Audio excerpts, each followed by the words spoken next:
Hello guys, स्वागत है आपका सिटीजनसी चैनल पर। और आज आप देखने वाले हो new year special thriller movie Midnighters का ब्रेकडाउन, जिसके डायरेक्टर हैं जूलियस रामसे। ये 2017 में आई अमेरिकन अंडररेटेड थ्रिलर मूवी है जो नए साल पे बेस्ड है और इसमें एक के बाद एक नया मोड आता रहेगा एकदम आखिर तक। अगर आप इस मूवी को देखना चाहो तो बेशक देख सकते हो, सिर्फ इंग्लिश में। तो चलिए अब ज्यादा देर ना करते हुए जल्दी से ब्रेकडाउन स्टार्ट करते हैं।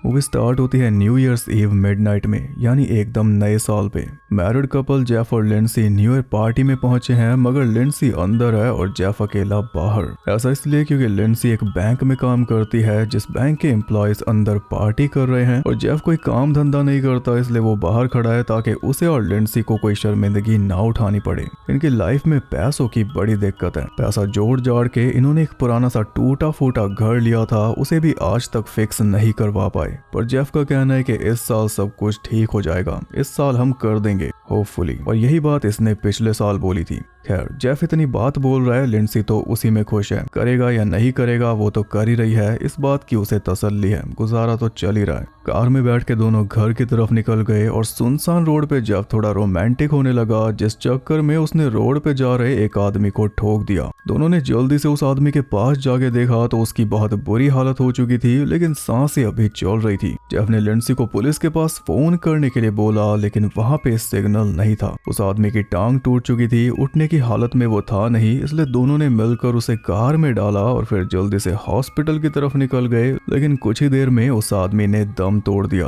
जेफ ने उसकी पल्स चेक की पर कुछ नहीं मिला। अब डेड बॉडी को हॉस्पिटल ले जाने का कोई फायदा नहीं था, उल्टा नुकसान था। जेफ ने शराब पी रखी थी, इसलिए सीधा ड्रिंक एंड ड्राइव का केस लगने वाला था। तो वो बोला कि हम पुलिस को ऐसा बता देंगे कि तुम गाड़ी चला रही थी। तो लिंडसी बोली कि मैंने भी 3 गिलास वाइन पी रखी है। बचने का कोई चांस नहीं था, इसलिए दिमाग चलाते हुए जेफ बोला कि गाड़ी घर की तरफ ले लो। लिंडसी ने मना किया तो वो बोला कि यही एक ऑप्शन है, वरना साल के पहले दिन ही हमारे कई साल बर्बाद हो जाएंगे। कुछ मिनट पहले तक ये पूरे श्योर थे कि ये साल तो अपना होगा, पलक झपकते ही सब कुछ बदल गया। डेड बॉडी लेकर घर पहुंचे और कार को गैरेज में लगा दिया। जेफ बोला कि हमें बस 2 घंटे वेट करना है, 2 घंटे में नशा उतर जाएगा, फिर हम इसे हॉस्पिटल छोड़ आएंगे, उसके बाद कोई केस नहीं होगा। ये गाड़ी के सामने आ गया था या कुछ भी बोल देंगे, नशा नहीं होगा तो पुलिस यकीन कर लेगी। ये भी अच्छा प्लान तैयार हो चुका था, इसलिए दोनों थोड़ा रिलैक्स हो गए। लेकिन एक प्रॉब्लम और थी जिसपे पहले उनका ध्यान गया ही नहीं। जेफ देखता है कि कार की सामने वाली नंबर प्लेट गायब है, यानी जब इसने आदमी को ठोका था तब नंबर प्लेट उतर के वहीं पे गिर गई थी और पैनिक में इन्होंने ध्यान नहीं दिया। अब अगर पुलिस से बचना है तो वो नंबर प्लेट जल्द से जल्द वापस लानी होगी, वरना उस जगह पे बहुत सारा खून पड़ा है और खून के पास अगर किसी को भी इनकी कार की नंबर प्लेट मिल गई तो समझो ये गए,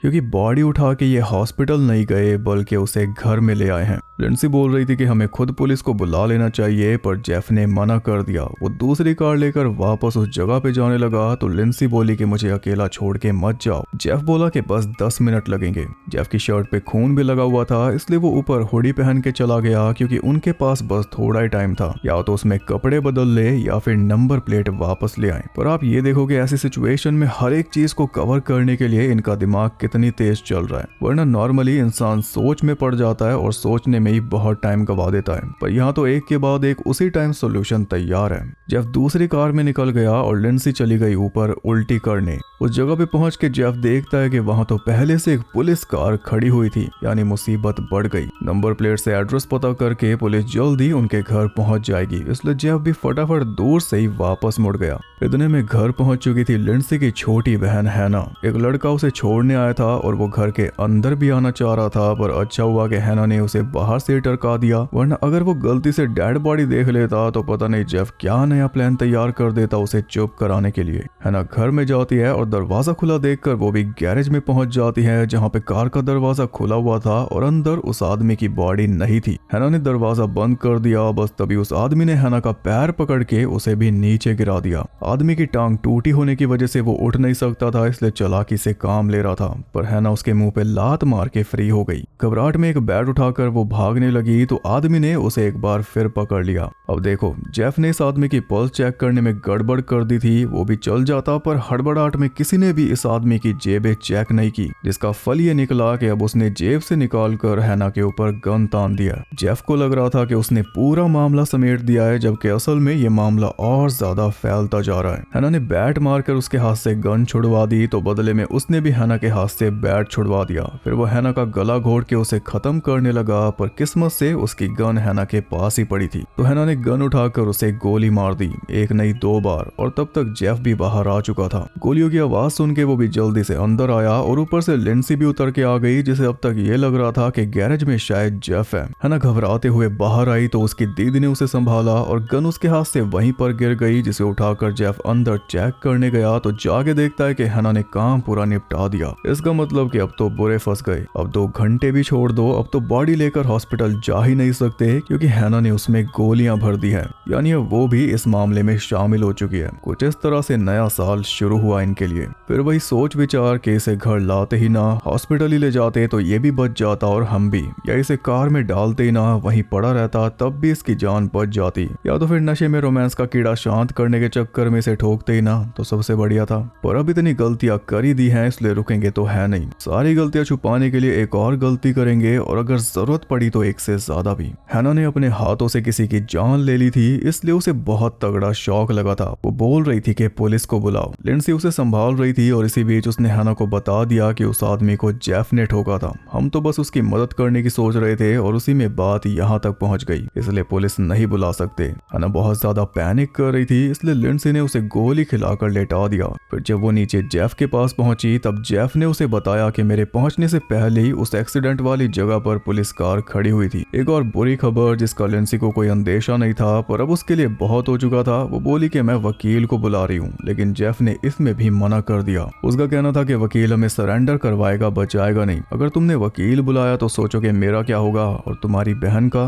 मतलब जान तो उसी ने लिया ना। बचना है तो खुद ही कुछ करना होगा, जैसे अब तक किया। गन को एक ड्रॉर में रख के वो गैरेज में गए, जी हाँ, उस आदमी की तलाशी लेने। उस आदमी के वॉलेट में से कुछ पैसे निकले और साथ में एक पर्ची निकली जिसपे उन्हीं के घर का एड्रेस लिखा हुआ था, यानी ये आदमी इन्हीं के घर आ रहा था गन लेकर। मगर उसकी किस्मत खराब थी, या कह लो कि इनकी अच्छी थी, कि रास्ते में वो इन्हीं के सामने पड़ गया और गलती से अपनी टांग तुड़वा बैठा, जिसकी वजह से अल्टीमेटली उसे जान भी गंवानी पड़ी, जबकि वो इन्हीं में से किसी की जान लेने आ रहा था। एक और नया राज खुला जिसने पूरा मामला ही पलट के रख दिया। नया साल इनके लिए लकी है या अनलकी है वो ही समझ नहीं आ रहा अभी तक। अब जेफ को लिंडसी के ऊपर ही शक हो रहा था कि कहीं उसने तो ऐसा कुछ नहीं कर दिया जिस वजह से ये आदमी उसे मारने आ रहा था, क्योंकि जेफ का कहना है कि मेरा तो कोई दुश्मन है नहीं। लिंडसी बैंक में काम करती है, वो भी लोन ऑफिसर का, तो क्या पता अनजाने में ही किसी को दुश्मन बना बैठी हो, ड्रैग मी टू हेल की तरह। पर बहस करने का टाइम था नहीं, क्योंकि नंबर प्लेट की वजह से किसी भी वक्त पुलिस उनके घर आती होगी और उससे पहले ये सारी साफ सफाई करनी होगी। जेफ ने लिंडसी को समझा दिया कि पुलिस को हम ये बताएंगे कि एक हिरन हमारी कार के सामने आ गया था। इसके बाद सबसे पहले दोनों ने बॉडी को रैप करके वहीं साइड में रख दिया, फिर अच्छे से सारा खून साफ कर डाला, चाहे फ्लोर से हो या कार से। ब्लीच का यूज करके सब कुछ मिटा दिया और स्मेल भी हटा दी। जिन कपड़ों से सफाई की आखिर में उन्हें जला दिया और तब तक सूरज निकल चुका था।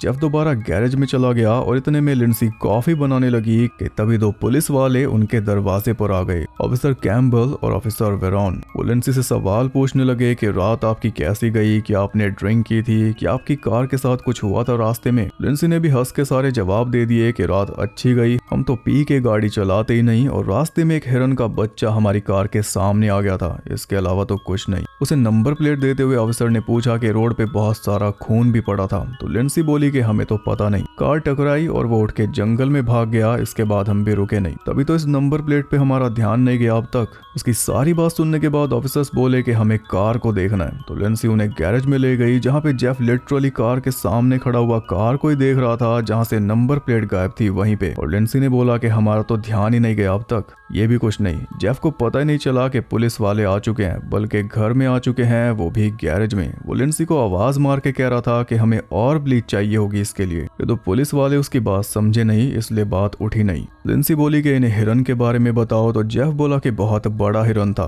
तभी तो इतना डैमेज कर गया कार में। ये सुनकर पुलिस वाले हैरान। वो बोले कि तुम्हारी वाइफ ने बताया था कि हिरन का बच्चा था और तुम कह रहे हो कि बहुत बड़ा हिरन था। अब जेफ लिंसी की शक्ल देखे, पर बात तो संभालनी थी, इसलिए वो बोला कि मेरी वाइफ को हिरन के बारे में कुछ पता ही नहीं, छोटा बड़ा इसके लिए सब एक है। मतलब मेल फीमेल की बात हो रही है, फीमेल छोटी होती है तो उसी के हिसाब से हेर फेर करके सहारा लेकर जेफ यहाँ भी बच गया। लेकिन गैरेज की तलाशी लेते हुए ऑफिसर कैम्बल रैप हुई बॉडी तक पहुंच चुका था। वो तो लिंसी ने उसे बातों में फंसाकर उसका ध्यान भटका दिया, वरना अगर वो नीचे भी देखता तब भी उसे खून दिखाई दे जाता। एक अच्छी बात यह हुई कि गैरेज के अंदर अंधेरा था। जेफ ने पुलिस वालों से पूछा कि आप इतनी पूछताछ क्यों कर रहे हो, तो पुलिस वाले बोले कि कल रात बहुत कुछ अजीब हुआ है, आसपास से कॉल्स भी आई हैं और जहां पे आपकी नंबर प्लेट मिली उससे 1 मील दूर एक और कार खराब हुई मिली, उस पे ना कोई नंबर प्लेट ना कुछ। इससे हम समझ गए कि वो आदमी पैदल क्यों आ रहा था, क्योंकि उसकी कार खराब हो गई थी।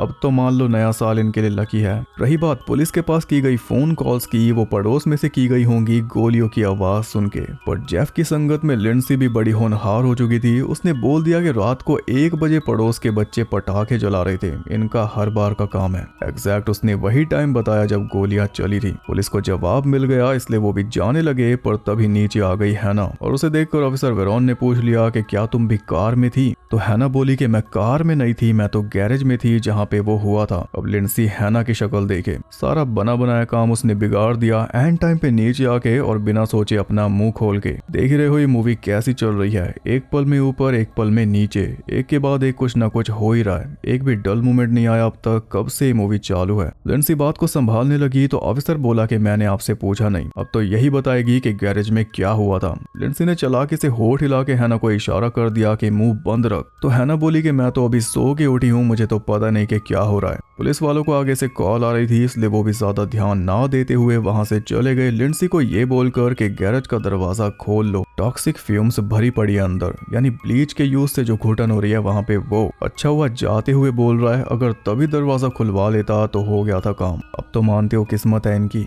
ऑफिसर्स के जाते ही जेफ हैना से लड़ने लगा कि तूने अपना मुंह क्यों खोला। हैना बोली कि उस आदमी को तूने ठोका और तू ही उसे यहाँ पर लेकर आया। तो जेफ बोला कि मारा तो फिर भी तूने ही उसे। ऐसे बहस होती गई और बहस में हमें ये पता चला कि वो आदमी असल में हैना को ही मारने आ रहा था। अब यहाँ पे हैना उन दोनों को पूरी बात बता देती है। हैना का बॉयफ्रेंड था रिचर्ड, जो 2 नंबर का काम करके मोटा पैसा बनाता था और उसे पता था कि इस काम में उसके साथ कुछ भी हो सकता है, इसलिए उसने पहले हैना को बोल रखा था कि अगर मुझे कुछ हुआ तो तुम किसी सेफ जगह पे चली जाना, क्योंकि उसके बाद खतरा आएगा हैना के ऊपर। और हुआ भी ऐसा ही, रिचर्ड को उसी के पार्टनर ने मार डाला। एक दिन हैना उसके रूम पे पहुंची तो वहां पे खून ही खून पड़ा था, जिससे हैना समझ गई कि वो दिन आ चुका है। हैना ने वहां से बैग उठाया और सीधा लिंसी के पास आ गई। लिंसी इसे यहाँ पे रहने दे, उसके लिए इसने झूठ बोला था कि रिचर्ड मुझे परेशान करता है, इसलिए मैं उसे छोड़ आई। तब तरस खा के ही लिंसी ने इसे अपने घर में रखा था और उसी के चलते कल रात खतरा इसके घर आ रहा था। उस आदमी को रिचर्ड के पार्टनर ने भेजा होगा और भेजने की वजह है वो बैग जो हैना रिचर्ड के रूम से उठा के लाई।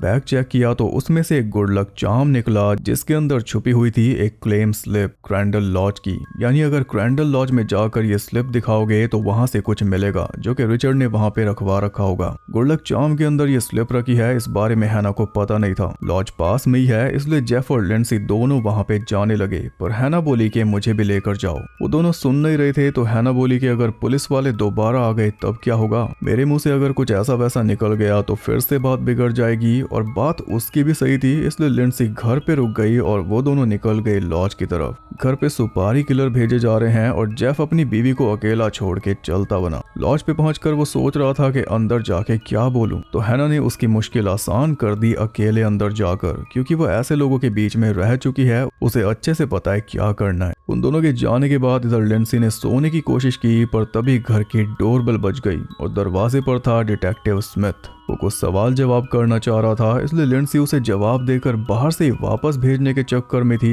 लेकिन वो बोला कि अंदर बैठ के तसल्ली से बात करेंगे, तो मजबूरन लिंसी को उसे अंदर लेना ही पड़ा। लिंसी उसे बताने लगी कि हिरन थी, ये हुआ था वो हुआ था, और वो भी आगे से आगे नॉर्मल सवाल जवाब किए जा रहा था, पर उसकी शक्ल बता रही थी कि वो कुछ और चाहता है। जल्दी सारी बातें साइड करके वो सीधा मुद्दे पे आ गया। उसने पूछा कि बॉडी कहाँ पर है। उसके हाव भाव देखकर लिंसी भी समझ चुकी थी कि वो हिरन की बात नहीं कर रहा, इसलिए लिंसी ने चाकू उठाकर उस पर अटैक करना चाहा, पर उसने मार पीट कर लिंसी को बेहोश कर डाला। उधर जेफ के सामने एक और कार आके खड़ी हो चुकी थी, जिससे उसकी चिंता बढ़े जा रही थी क्योंकि हैना भी अभी तक बाहर नहीं आई। पर कुछ ही देर में वो कार चली गई और तभी हैना भी बाहर आ गई पर्ची के बदले मिले पर्स को लेकर, जिसे उसने खोलकर नहीं देखा। सीधा जेफ ने उसे खोला और खोलते ही उसका चेहरा चमक गया क्योंकि पर्स में थे $50,000, जिनके पीछे सारी मारामारी हो रही है। एक ही बार में इतने पैसे मिल गए जितने लिंडसी पूरे साल में नहीं कमाती। अब तो जेफ को पक्का हो गया कि इस साल सब कुछ ठीक हो जाएगा। इधर लिंडसी को होश आया तो उसने खुद को बेसमेंट में एक चेयर पे बंधा पाया। होश आते स्मिथ उसके सामने बैठ गया, उससे बातें करता रहा और साथ साथ उसके मुंह पे मुक्के मारता रहा, ये बताने के लिए कि वो लिंडसी का बुरा हाल कर सकता है बिना किसी परेशानी के। तो बेहतर यही होगा कि लिंडसी उसका सहयोग करे। मुंह से टेप हटा के उसने सिर्फ एक बार पूछा कि बॉडी कहाँ पर है, और लिंडसी ने फटाफट सब कुछ बक दिया कि बॉडी गैरेज में है, उसने मेरी बहन पे अटैक किया था, सब कुछ। फिर स्मिथ उससे पूछता है कि जेफ और हैना कहाँ पर गए हैं, पर इस बार लिंडसी ने मुंह नहीं खोला। स्मिथ उसकी गर्दन पे चाकू भी रख देता है, फिर भी नहीं। इससे स्मिथ समझ गया कि अपने से ज्यादा उसे अपने हस्बैंड और बहन की चिंता है। उसने लिंडसी को समझाया कि तू उनकी कितनी भी परवाह कर ले, कितनी ही कोशिश कर ले, उनके लिए सब कुछ फिक्स करने की, वो जैसे हैं वैसे ही रहेंगे, तुझे हमेशा फंसा के रखेंगे। जेफ तेरे लायक है ही नहीं, वो कुछ करता नहीं, बस सपने देखता है, और तू उनमें से है जो सपने पूरे करने के लिए जी जान लगा देती है। तुम्हारा कोई मेल है ही नहीं। और बहन तेरी ऐसी है कि सिर्फ मतलब के लिए तुझे याद करती है। सारी जगह धक्के खाने के बाद जब उसका कुछ बनता नहीं तब वो तेरे पास आती है, और तू फिर भी ऐसा सोचती है कि तू उसे फिक्स कर देगी।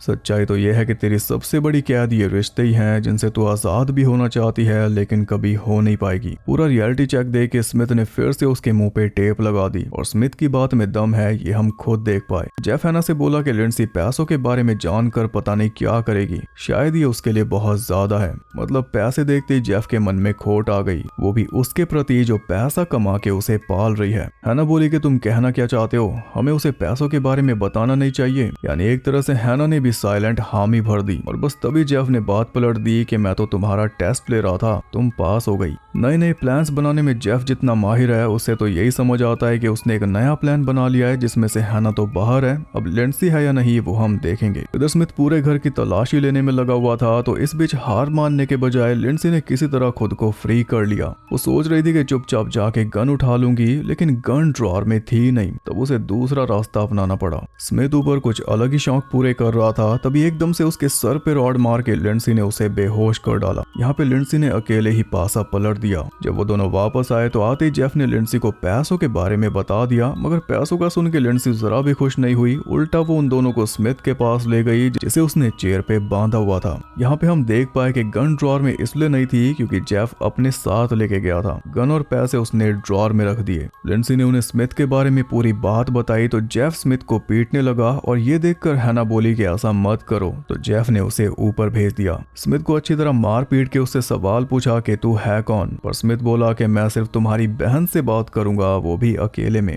इसके लिए जेफ तो नहीं माना, पर लिंडसी मान गई क्योंकि वो अपनी बहन के बारे में अच्छे से जानती है। अभी तक आप समझ ही गए होंगे कि स्मिथ असल में हैना के बॉयफ्रेंड रिचर्ड का पार्टनर है, जिसने रिचर्ड को मारा था पैसे के लिए, और अब उसी पैसे के लिए ये इस घर में आया है। यही वजह है कि ये हैना को जानता है और उसके थ्रू उसकी पूरी फैमिली को। हैना गलत, असल में ये रिचर्ड का पार्टनर नहीं बल्कि खुद रिचर्ड है, तभी तो अकेले में हैना से बात कर रहा है। हैना को लगता था कि ये मर गया लेकिन ये बच गया था और अब वापस आया है अपने पैसे के लिए। हैना को बोल रहा है कि मैं तो तुम्हारी चिंता में आया हूँ, अब हम पैसा लेंगे और पूरी दुनिया घूमेंगे, अगर तुम कहो तो लिंडसी और जेफ के साथ भी बांट लेंगे। अजीब बात है, हैना के सामने एकदम से ये इतना अच्छा बन गया, जबकि हमें पता है कि इसने लिंडसी को किस तरह मारा था, ये जानते हुए भी कि वो हैना की बहन है। यानी ये हैना से मिलने नहीं आया और ना ही इसे हैना की चिंता है, वरना ये उस आदमी को क्यों भेजता। वो आदमी काम कर नहीं पाया इसलिए इसे खुद आना पड़ा, और अब फंस चुका है तो हैना का सहारा लेना चाह रहा है फ्री होने के लिए, लेकिन हैना ने उसे फ्री नहीं किया। वो बोली कि पहले मुझे उनसे बात करने दो।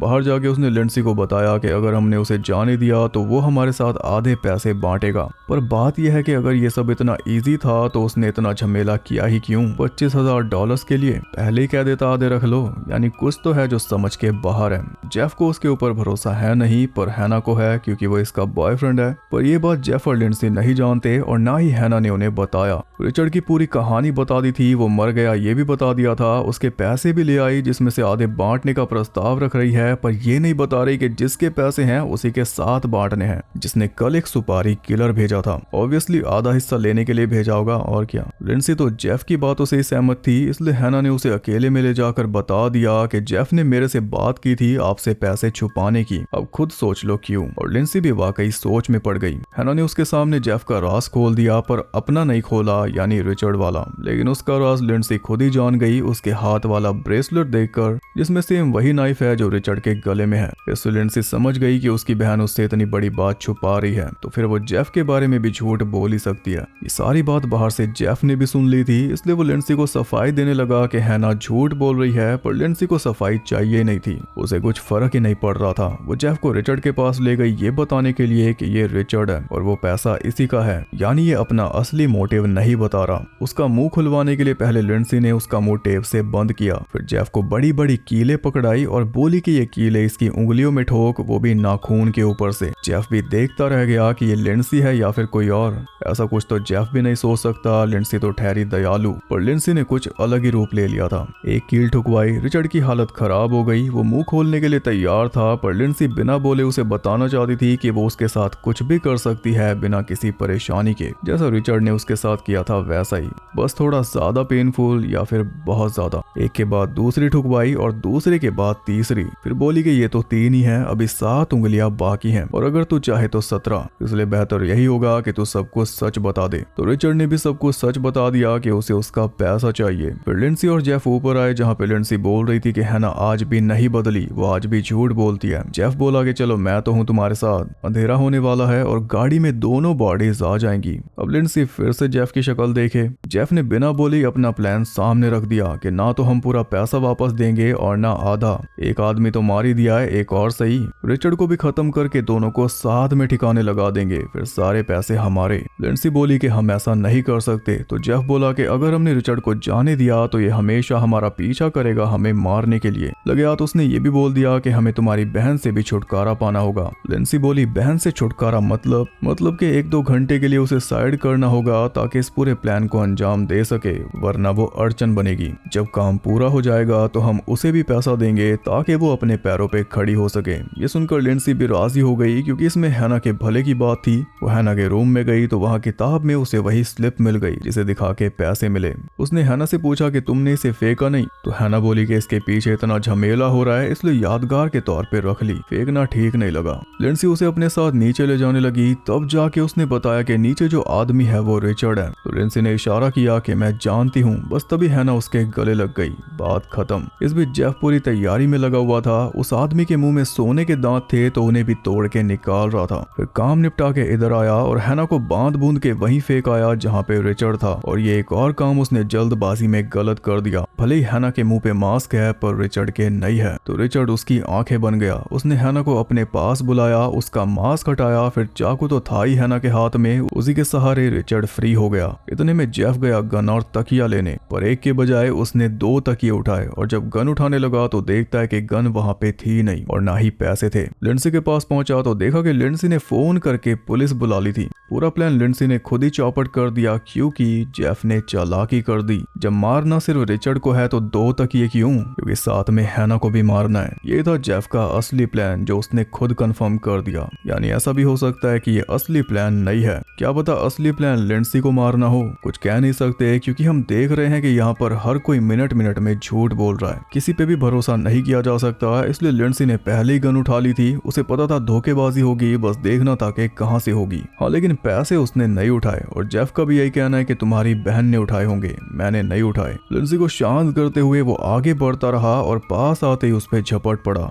उधर रिचर्ड फ्री हो चुका था तो हैना को यकीन था कि अब वो उसे फ्री कर देगा, पर हमने अब तक देख ही लिया है कि सब एक से बढ़ के एक मक्कार है। हैना को बोल रहा था कि तेरे लिए आया हूँ, साथ में दुनिया घूमेंगे, पर जब हैना ने फ्री कर दिया तो हैना का गला घोट कर उसे मार के चलता बना। पहले फ्री कर देती तब भी यही करता, यानी हैना को तो दोनों तरफ से मरना ही था, बॉयफ्रेंड के हाथों भी और जीजा के भी। इधर जेफ लिंडसी को समझा रहा था कि मैं तुम्हारा बुरा नहीं चाहता, सब कुछ तुम्हारे लिए कर रहा हूँ, पर लिंडसी का भरोसा अब पूरी तरह खत्म हो चुका था। वो यकीन कर ही नहीं रही थी कि तभी रिचर्ड आया और जेफ की पीठ में कुल्हाड़ी घुसा के उसने जेफ का खेल भी खत्म कर डाला। फिर लिंडसी पे झपटा तो लिंडसी ने पेचकस उसकी गर्दन में घुसा दिया, जिससे उसकी भी जान जाने लगी। पर मरने से पहले उसने जेफ की जेब में से पर्स निकाल कर अपने पैसे देखे और पैसे देख के वो हंसने लगा। यहाँ पे जेफ का एक और झूठ पकड़ा गया कि पैसे मैंने नहीं उठाए। रिचर्ड को खत्म करने के लिए लिंडसी रेंग रेंग कर गन तक पहुंची, पर उससे पहले गन रिचर्ड ने उठा ली। लेकिन वो गोली चलाता उससे पहले लिंडसी ने बटन दबाकर गैरेज का दरवाजा खोल दिया और सामने खड़े थे पुलिस वाले। रिचर्ड ने गन उनके ऊपर तान दी तो बदले में उन्होंने रिचर्ड को भून डाला। बची सिर्फ लिंडसी। सब कुछ निपट गया तो पुलिस वालों से लिफ्ट मांग के वो उस लॉज पे पहुंची, वही स्लिप लेकर, और स्लिप के बदले उसे मिली पूरी रकम $1 मिलियन, जिन्हें देखकर उसकी खुशी की कोई सीमा बची नहीं, क्योंकि सारे फर्जी रिश्ते भी खत्म और पूरी जिंदगी एंजॉय करने का नगद पैसा हाथ में। अब जाके कंफर्म हुआ कि नया साल किसके लिए लकी था। बस यहीं पे ये मूवी हो गई खत्म। यहाँ पे आप ये समझो कि हैना ने कितनी बड़ी चाल चली थी। घर से जबरदस्ती पुलिस का डरावा देकर वो जेफ के साथ लॉज पे पहुंची, फिर अकेली अंदर गई ताकि जेफ को पता न चल पाए कि पूरी रकम कितनी है। सिर्फ $50,000 लेकर बाहर निकली और बाकी वहीं रखवा दिए, ये बोलकर कि मैं कल आकर ले जाऊंगी। इसलिए स्लिप उसने फेंक ही नहीं थी और लिंडसी भी ठहरी उसकी बड़ी बहन। स्लिप देखते ही वो भी समझ गई थी कि हैना ने सबका बना दिया। एक रात में लिंडसी और जेफ को धोखा देकर हैना सारी रकम लेकर फरार हो जाती, पर उसका काम बिगाड़ दिया रिचर्ड ने घर में आकर। अब आप समझे होंगे कि रिचर्ड ने वो आदमी क्यों भेजा था, क्योंकि बात $1 मिलियन की थी, ना कि 50,000 की। हैना उसके रूम से बैग उठा लाई थी, बस इसी वजह से उसे इतनी मेहनत करनी पड़ी। और हैना को भी शुरू से पता था कि उस बैग में एक लकी चार्म है जिसके अंदर वो स्लिप है। वही तो बात है कि इस मूवी में हर एक पर्सन मौका पड़ने पे एक दूसरे से तेज है। सोच तो हम भी रहे थे कि 50,000 के लिए इतना झमेला क्यों हो रहा है। उसमें से भी आधा बांटने की बात हो रही है और आधे में पूरी दुनिया घूमने की बात हो रही है। ये बात हजम नहीं हो रही थी, पर एकदम एंड में आकर हो गई। तभी तो रिचर्ड अपने पैसे देखकर हंसा था, क्योंकि तब उसे समझ आया था कि हैना ने अपनों के साथ भी चालाकी कर दी है, पूरे पैसे ना निकलवा कर बस चिल्लर के पीछे लगा दिया इन्हें। और उसी चिल्लर को बचाने के लिए जेफ देखो किस हद तक पहुंच गया था। अनगिनत खून करने को तैयार था, पर आखिर में आजादी और पैसा उसे ही मिला जो ना तो झूठ बोलना चाह रही थी, ना ही कोई छल कपट करना चाह रही थी। उसके मन में भी शक के बीज पड़ते रहे, इसलिए वो भी सतर्क होती गई, वरना मारी जाती। पहला बीज रिचर्ड ने डाला था पति और बहन के बारे में, फिर बहन ने डाला पति के बारे में, और उसके बाद पति ने बहन के बारे में। इसके बाद तो उसने खुद नोटिस करना शुरू कर दिया था कि कौन क्या कर रहा है। बस यही अलर्टनेस उसे बचा गई। पर ये मूवी किस लेवल पे लिखी गई है सोच पाना मुश्किल है। एक के बाद एक उतार चढ़ाव, एकदम से धड़कन तेज, फिर धीमे, फिर तेज। जैसे ही एक खतरा टला एकदम से दूसरा आ गया और ये लगातार एंड तक चलता रहा। इसी बात से अंदाजा लगा लो कि पूरा मामला हमें एंड में जाके समझ आया, जब पूरे पैसे उसके हाथ में आ गए। इवन जब आदमी मर गया, उसके मरने के बाद भी उसके राज खुलते रहे, जैसे कि जेफ का। उसके मरने के बाद उसकी जेब में वो पैसों का पर्स मिला। एक एक सीन इतना सोच के लिखा गया और एक एक लाइन ने सीन पलट के रख दिया। ये मूवी 2 बार देखने में ज्यादा इंप्रेस करती है, क्योंकि तब आपको पता चलता है कि इसमें एक एक चीज कितनी बारीकी से फिट की गई है। कई सारी चीजें पहले हाईलाइट कर दी गई थी, सिर्फ एक आधी लाइन में, वो भी रैंडम। जैसे घर में आने के बाद जब रिचर्ड लिंडसी से डिटेक्टिव बन के सवाल जवाब कर रहा था, तब लिंडसी ने उसके सामने अपनी बहन का जिक्र किया था एक चाकू की वजह से। You should tell my sister. और उसके रिप्लाई में रिचर्ड ने अपनी एक्स का जिक्र किया था उसी चाकू वाली बात पे। I had the same problem with my ex. यानी दोनों एक ही पर्सन के बारे में बात कर रहे थे। लिंडसी की बहन और रिचर्ड की एक्स दोनों एक ही थी, है ना। जो मरी कैसे? चाकू की वजह से। चाकू से ही उसने रिचर्ड को फ्री किया ना, जिसके बाद उसे जान गंवानी पड़ी, और वो चाकू भी उसे रिचर्ड ने दिया था। फिर उसके बाद रिचर्ड ने अपने पार्टनर का भी जिक्र किया था, जो हम सोच रहे थे कि वो है, यानी जो घर में आया है वो रिचर्ड का पार्टनर है। My partner says I talk too much. फिर जब रिचर्ड ने लिंडसी को बांध के उससे पूछताछ शुरू की, तो लिंडसी के रोने पे वो बोला था कि मेरी एक्स भी ऐसे ही रोया करती थी। My ex used to cry all the time. यानी लिंडसी की बहन। और ये बात बोलते हुए रिचर्ड को पता था कि हैना लिंडसी की बहन है। वो जानबूझ के सारी टीजिंग कर रहा था, इवन हमें भी टीज कर रहा था बात के लिए। फिर जब हैना लॉज में से पैसे लेकर आई थी, सिर्फ 50,000, तब उसने पूरे पैसों का जिक्र भी कर दिया था रैंडमली उसी time. Even if that bag had $1 million, it wouldn't fix anything. इतनी ज्यादा क्लेवर ये मूवी है, और छल कपट, झूठ और चालाकियां इसमें इस तरह से डाली गई हैं कि एंड आते आते हम भी परेशान हो जाते हैं। लेकिन अगर आप ध्यान दो तो ये सारा कुछ एकदम स्टार्टिंग से ही शुरू हो चुका था। आदमी को ठोकने के बाद जेफ ने लिंडसी को फोन करने के लिए बोला था, और लिंडसी ने कहा था कि सिग्नल नहीं है। जेफ ने लिंडसी को बोला था कि पुलिस को ऐसा बता देंगे कि तुम कार चला रही थी, तो लिंडसी भी फटाफट बोली थी कि मैंने भी पी रखी है। पूरी मूवी देखने के बाद अब हम लिंडसी पे भी थोड़ा डाउट कर सकते हैं कि क्या पता उसने भी छोटे मोटे झूठ बोले हों उस पूरे पचड़े से बचने के लिए। और भी बहुत कुछ है, एक एक लाइन की वैल्यू है इस मूवी में, कौन कब क्या बोल रहा है और क्या कर रहा है, हर एक चीज पे ध्यान देना जरूरी है। इससे परफेक्ट मूवी हो ही नहीं सकती थी नए साल के लिए, पर सैडली ये वीडियो भी डिले हो गई। वैसे ये 31 को आनी थी, पर मेरा गला खराब हो गया इसलिए अब आ रही है। और गला सच में खराब है, जैसा कि आप देख सकते हो या सुन सकते हो। फन फैक्ट यह है कि इसे राम से भाइयों ने बनाया है, पर वो अलग राम से भाई हैं, जूलियस और एल्स्टन राम से। शायद अपनी तरह की एक लौती मूवी होगी इस चैनल पे, लेकिन मजा तो बहुत आया इसमें। आपको कैसी लगी कमेंट करके जरूर बताना, ताकि मैं ऐसी और भी थ्रिलर्स लाने के बारे में सोचूं। वीडियो पसंद आई तो लाइक कर देना, और ऐसी यूनिक वीडियोस देखने के लिए चैनल को सब्सक्राइब करके बेल नोटिफिकेशन को ऑल पर सेट कर लो, ताकि नोटिफिकेशन आपके पैर पकड़ के आपको यहाँ पे गिरा दे। और ज्यादा कनेक्टेड रहने के लिए आप मुझे इंस्टाग्राम पर फॉलो कर सकते हो, वहाँ पे आपको बहुत कुछ जानने के लिए मिल जाएगा, और साथ ही बाकी जगहों पर भी, जिनके लिंक्स आपको मिल जाएंगे नीचे। मैं आपसे मिलूंगा अगली वीडियो के साथ, तब तक के लिए सबको बाय।